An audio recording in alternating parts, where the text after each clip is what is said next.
Hello friends, എല്ലാവർക്കും സുഖാണോ? എന്തൊക്കെയുണ്ട് വിശേഷം? നമുക്ക് എല്ലാവർക്കും കഴിവുകൾ ഒരുപോലെയല്ല. എന്നാൽ നമ്മുടെ കഴിവുകൾ മെച്ചപ്പെടുത്താനുള്ള അവസരം ഒരുപോലെയാണ്. എല്ലാവർക്കും കഴിവുകളൊന്നും കാണില്ല അല്ലേ? കഴിവുകളില്ല എന്നല്ല, ഒരേപോലുള്ള കഴിവുകൾ കാണില്ല. അപ്പൊ നമ്മുടെ കഴിവുകൾ ഇമ്പ്രൂവ് ചെയ്യാനായിട്ട് ഒരുപാട് അവസരങ്ങൾ നമ്മുടെ മുമ്പിലുണ്ട്. അപ്പൊ എന്ത് ചെയ്യുക? ആ അവസരങ്ങളൊക്കെ യൂസ് ചെയ്യുക, നമ്മുടെ കഴിവുകളെയൊക്കെ ബൂസ്റ്റ് ചെയ്തെടുക്കുക. അപ്പൊ നമുക്ക് നമ്മുടെ വീഡിയോയിലേക്ക് കിടക്കാം. ഇന്നത്തെ നമ്മുടെ ടോപ്പിക്കാണ് GDM അഥവാ gestational diabetic mellitus. Gestational diabetic mellitus എന്ന് പറഞ്ഞാൽ നമ്മുടെ പ്രഗ്നൻസിയിൽ ഉണ്ടാകുന്ന ഷുഗർ. ഇത് പ്രഗ്നൻസിയിൽ മാത്രമായിരിക്കും കാണപ്പെടുക. ഡെലിവറി കഴിഞ്ഞു കഴിയുമ്പോൾ ഈ ഷുഗർ എന്ത് ചെയ്യും? നോർമൽ ആയിട്ട് വരും.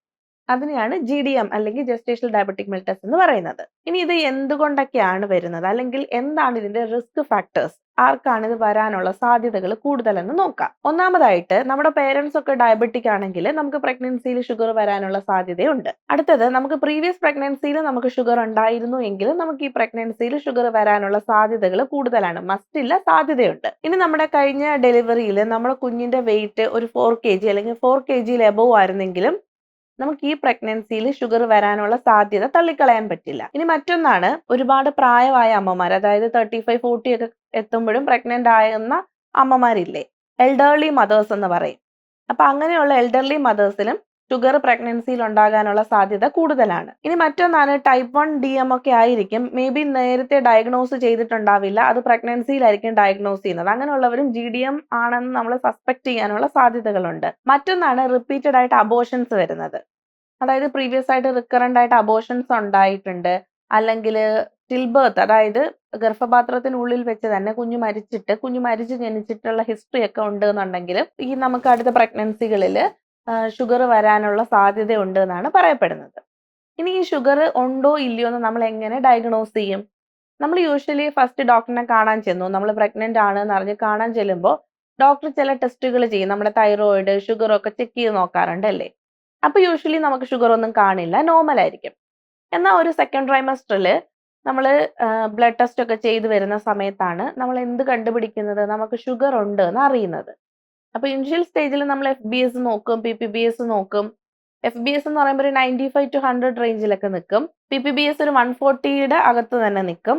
അപ്പൊ നമുക്ക് ഷുഗർ ഇല്ലാന്ന് കൺഫേം ആയി. ഇനി നമ്മൾ സെക്കൻഡ് ട്രൈമസ്റ്ററിലോട്ട് കടക്കുമ്പോൾ നമ്മൾ 2 ടൈപ്പ് ഷുഗർ ടെസ്റ്റ് ആണ് ഉള്ളത്.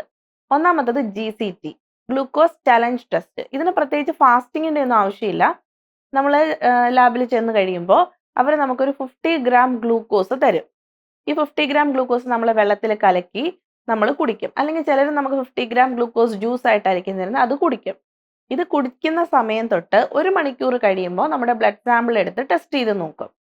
അതിനകത്ത് നമുക്ക് ബ്ലഡ് ഷുഗർ ഉണ്ട്, അല്ലെങ്കിൽ നമ്മുടെ റീഡിങ് ഹൈ ആണ്, എബോവ് 140 ആണെങ്കിൽ എന്ത് ചെയ്യും? നമ്മളെ ഷുഗർ ആണ് എന്ന് കൺഫേം ചെയ്തിട്ട് നമ്മൾ GTT എന്ന് പറയുന്ന ഒരു ടെസ്റ്റിൽ വിധേയമാക്കും. GTT എന്ന് പറയുന്ന ടെസ്റ്റ് എന്താന്ന് വെച്ചാൽ, GCT പോസിറ്റീവ് ആയിട്ടുള്ളവരിലായിരിക്കും നമ്മൾ കൂടുതലും GTT ചെയ്യുന്നത്. പിന്നെ ചില സ്ഥലങ്ങളുടെ ഡിഫറൻസ് ചെയ്തിട്ട് ചില ഹോസ്പിറ്റലുകളിൽ GTT ആണ്, ഡയറക്റ്റ് GTT മാത്രമേ ചെയ്യിക്കത്തുള്ളൂ. GTT എന്ന് പറയുമ്പോൾ ഗ്ലൂക്കോസ് ടോളറൻസ് ടെസ്റ്റ്, എത്രത്തോളം നമുക്കത് ടോളറേറ്റ് ചെയ്യാനുള്ള കപ്പാസിറ്റി ഉണ്ടോ എന്ന് ടെസ്റ്റ് ചെയ്യുന്നത്. GTT എങ്ങനെയാണ് ചെയ്യുന്നതെന്ന് വെച്ചാൽ 8 to 10 hours ഫാസ്റ്റിംഗ് ആവശ്യമാണ്. നമ്മളപ്പോൾ ഫാസ്റ്റിങ്ങിൽ ഫസ്റ്റ് ചെന്ന് കഴിയുമ്പോൾ അവർ ഫാസ്റ്റിങ്ങിൽ നമ്മുടെ ഒരു ബ്ലഡ് സാമ്പിൾ കളക്ട് ചെയ്യും. അങ്ങനെ ബ്ലഡ് സാമ്പിൾ കളക്ട് ചെയ്തതിന് ശേഷം നമുക്കൊരു 75 ഗ്രാം ഗ്ലൂക്കോസ് കുടിക്കാൻ തരും. ഒന്നുകിൽ നമ്മൾ വെള്ളത്തിൽ കലക്കി കുടിക്കും, അല്ലെങ്കിൽ 75 ഗ്രാം ജ്യൂസ് ആയിട്ട് തരും. അത് നമ്മൾ കുടിക്കും. കുടിച്ചതിന് ശേഷം ഒരു 1 hour ആവുമ്പോൾ നമ്മൾ ബ്ലഡ് കളക്ട് ചെയ്യും, അത് ടെസ്റ്റ് ചെയ്യും.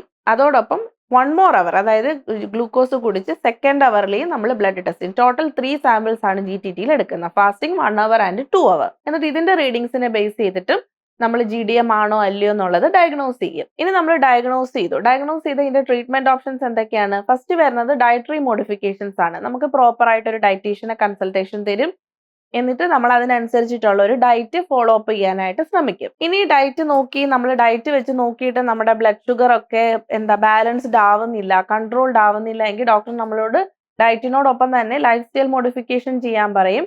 അതിനകത്ത് നമ്മൾ ഈ ജങ്ക് ഫുഡ്സ്, ബേക്കറി ഐറ്റംസ് ഒക്കെ കംപ്ലീറ്റ് ആയിട്ട് അവോയ്ഡ് ചെയ്ത് നമ്മൾ അങ്ങനെ ഒരു പ്രോപ്പർ ഡയറ്റ് ചെയ്യുന്നതോടൊപ്പം തന്നെ നമ്മൾ എന്ത് ചെയ്യും? കുറച്ച് സമയം എല്ലാ ദിവസവും നടക്കാൻ പറയും, കുറച്ചും കൂടെ ഫിസിക്കലി ആക്റ്റീവ് ആവാൻ പറയും. അതും എന്ത് ചെയ്യും? നമ്മുടെ ബ്ലഡ് ഷുഗറിനെ കൺട്രോൾ ചെയ്യാനായിട്ട് സഹായിക്കും. ഇനി ഇത് രണ്ടും ചെയ്തിട്ടും സ്റ്റിൽ നമ്മുടെ ബ്ലഡ് ഷുഗർ ഹൈ ആണെങ്കിൽ ഡോക്ടർ എന്ത് ചെയ്യും? നമുക്ക് മെഡിക്കേഷൻ, ആദ്യം ടാബ്ലറ്റ് തന്നു നോക്കും.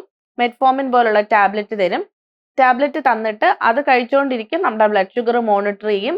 സ്റ്റിൽ റിപ്പീറ്റും നമ്മുടെ ബ്ലഡ് ഷുഗർ ഹൈ ആണെങ്കിൽ നമ്മൾ ഇൻസുലിനിലോട്ട് സ്വിച്ച് ചെയ്യേണ്ടതായിട്ട് വരും. ഇൻസുലിൻ ചിലർക്ക് ഓടി എടുക്കുന്നുണ്ട്, ചിലർക്ക് BD, ചിലർക്ക് TDS, അതായത് 1 നേരം 2 നേരം 3 നേരം.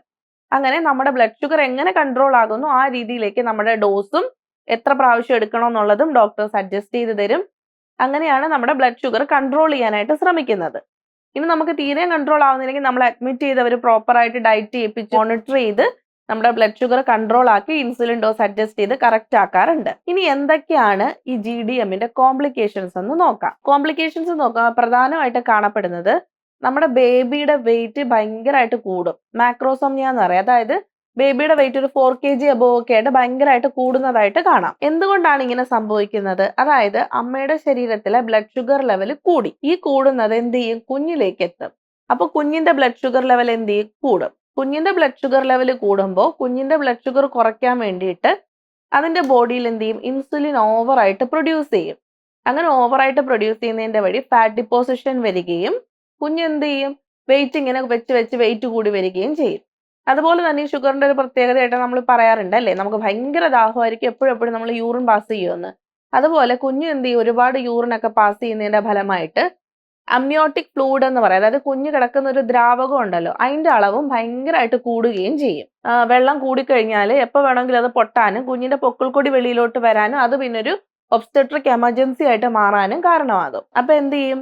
നമുക്ക് ഷുഗർ കൺട്രോൾ ചെയ്ത് ഈ കോംപ്ലിക്കേഷൻസിലോട്ടൊന്നും പോകാതിരിക്കാനും ശ്രദ്ധിക്കുക. ഇനി മറ്റൊന്നാണ്, സിസേറിയനിലേക്ക് പോകാനുള്ള സാധ്യത കൂടുതലാണ്. കുഞ്ഞിന് വെയിറ്റ് കൂടുതലായാൽ നമ്മൾ നോർമൽ ഡെലിവറിക്ക് വേണ്ടിയിട്ട് വെയിറ്റ് ചെയ്യില്ല. നമ്മൾ എന്ത് ചെയ്യും? സിസേറിയന് വേണ്ടിയിട്ട് അവർ എലക്റ്റീവ് ആയിട്ട് പോസ്റ്റ് ചെയ്തിട്ട് സിസേറിയൻ സെക്ഷൻ ഉണ്ടാവാനുള്ള പോസിബിലിറ്റിയും കൂടുതലാണ്. ഇനി നമ്മൾ ആക്റ്റീവ് ലേബറിലാണ് വരുന്നത്, പെട്ടെന്ന് നമുക്ക് വേദന വന്നു, പ്രസിപ്പിറ്റേറ്റ് ലേബറായി, നമ്മൾ പെട്ടെന്ന് പ്രോഗ്രസ് ചെയ്തു, നമ്മൾ ഡെലിവറിക്ക് വേണ്ടി നോക്കുകയാണ്. ആ സമയത്ത് എന്ത് ചെയ്യും? ഷോൾഡർ ഡിസ്റ്റോർഷൻ ഉണ്ടാവാനുള്ള സാധ്യത വളരെ കൂടുതലാണ്. അതായത് ഡെലിവറി ആയി കുഞ്ഞിന്റെ കഴുത്ത് പുറത്തു വരും, ഷോൾഡർ എന്ത് ചെയ്യും? അവിടെ സ്റ്റക്ക് ആയിട്ട് നിൽക്കും. അത് ശരിക്കും കുഞ്ഞിനും അമ്മയ്ക്കും ദോഷം വരുന്ന ഒരു അവസ്ഥയാണ്, അതൊരു എമർജൻസിയാണ്. അപ്പോൾ പിന്നെ ഫർദർ കോംപ്ലിക്കേഷൻസ് ഒക്കെ ഉണ്ടാവുകയും ചെയ്യും. അതുകൊണ്ടാണ് നമ്മൾ നോർമൽ ഡെലിവറി അവോയ്ഡ് ചെയ്തിട്ട് വെയിറ്റ് കൂടുതലാണ് ബേബിക്ക് എന്നുണ്ടെങ്കിൽ നമ്മൾ സിസേറിയനിലോട്ട് പോകുന്നത്. സേഫ്റ്റി ആണല്ലോ നമുക്ക് ഇമ്പോർട്ടന്റ്. അപ്പൊ ഇതൊക്കെയാണ് GDM കൊണ്ടുണ്ടാകാവുന്ന കോംപ്ലിക്കേഷൻ. ഇനി ഡെലിവറി കഴിഞ്ഞിട്ട് ബേബിക്ക് എന്ത് ചെയ്യും? ഇൻസുലിൻ ഇങ്ങനെ ബ്ലഡ് ഷുഗർ കൂടിയത് കാരണം ഇൻസുലിൻ പ്രൊഡക്ഷൻ നടന്നുകൊണ്ടിരിക്കുകയല്ലേ. അപ്പൊ പെട്ടെന്ന് പുറത്തോട്ട് വരുമ്പം ഈ ഷുഗർ കൊച്ചിന്റെ ബോഡിയിലോട്ട് വരുന്നില്ല. അപ്പൊ എന്ത് ചെയ്യും? ഷുഗർ കൂടുന്നതിന് പകരം ഹൈപ്പോഗ്ലൈസീമിയ എന്ന് പറഞ്ഞ ഷുഗർ കുറയുന്ന അവസ്ഥയിലോട്ട് കുഞ്ഞ് പോകാനുള്ള സാധ്യതയുണ്ട്. അതുകൊണ്ട് തന്നെ ഷുഗറുള്ള അമ്മമാരുടെ കുഞ്ഞ് ജനിച്ചാൽ ഇമ്മീഡിയറ്റ് ആയിട്ട് ഫീഡ് ചെയ്യാനായിട്ട് ശ്രമിക്കാറുണ്ട്. അതുപോലെ ബ്ലഡ് ഷുഗറും മോണിറ്റർ ചെയ്യും, ഫീഡും ചെയ്യും. ഇനി മറ്റൊന്നാണ്, കുഞ്ഞിന് RDS റെസ്പിറേറ്ററി ഡിസ്ട്രസ് സിൻഡ്രോം ഉണ്ടാവാനുള്ള സാധ്യതയും GDM മദർ ആണെങ്കിൽ കാണപ്പെടാറുണ്ട്. അതുപോലെ തന്നെ മറ്റൊരു കോംപ്ലിക്കേഷൻ ആണ് ഈ കുഞ്ഞിന്റെ ഇലക്ട്രോലൈറ്റ്സിൽ എസ്പെഷ്യലി കാൽഷ്യം മാഗ്നീഷ്യം ഒക്കെ എന്ത് ചെയ്യും? കുറയുന്നതായിട്ടും കാണപ്പെടാറുണ്ട്. അപ്പോൾ കുഞ്ഞിനെ നമ്മൾ ഷുഗർ പേഷ്യന്റിന്റെ കുഞ്ഞാണെങ്കിൽ നമ്മൾ ഓഫ് കോഴ്സ് കുഞ്ഞിനെ പ്രോപ്പറായിട്ട് മോണിറ്റർ ചെയ്യുകയും അതിന് വേണ്ടുന്ന സപ്പോർട്ടുകളെല്ലാം കൊടുക്കുകയും ചെയ്യും. പിന്നെ പെട്ടെന്ന് തന്നെ കുഞ്ഞ് എന്ത് ചെയ്യും? റിക്കവറായി ഓക്കെ ആയി വരും. അപ്പോൾ ഈ വീഡിയോ യൂസ്ഫുൾ ആയിട്ടുണ്ടെങ്കിൽ എല്ലാവരും ലൈക്ക് ചെയ്യുക, ഷെയർ ചെയ്യുക, സപ്പോർട്ട് ചെയ്യുക. അടുത്ത വീഡിയോ കാണുന്നവരെല്ലാവർക്കും ബൈ.